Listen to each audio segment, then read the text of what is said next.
smoke and how can I prevent it?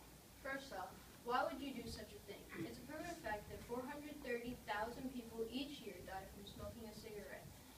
If you take a hose and shove a whole bunch of dirt down it, and then try turning on the hose and try getting water to come out, it's not going to work. It's the same thing with smoking a cigarette and having smoke into your lungs. Clean air can't flow through and it's bad for you. What can this do to your lungs? This is a smoker's lung. That's not a smoker. That's a smoker's lung. And that's someone who did the wrong choice and decided to smoke. Background of the cigarette.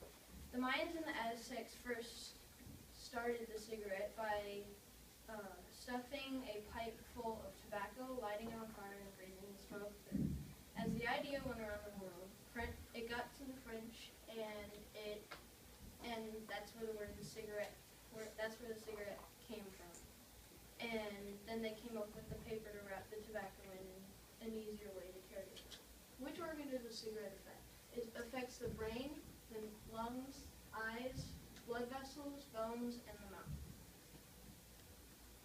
My call to action, medicine that helps. Chantix is a medicine that doctors prefer all their patients to use.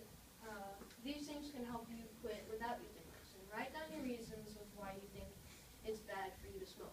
Ask for your support. Ask your parents or your friends to help. Exercise. Make sure that clean air can flow through your lungs. When you have cravings, distract yourself. Go to a park instead of going to Walmart to buy a pack of cigarettes.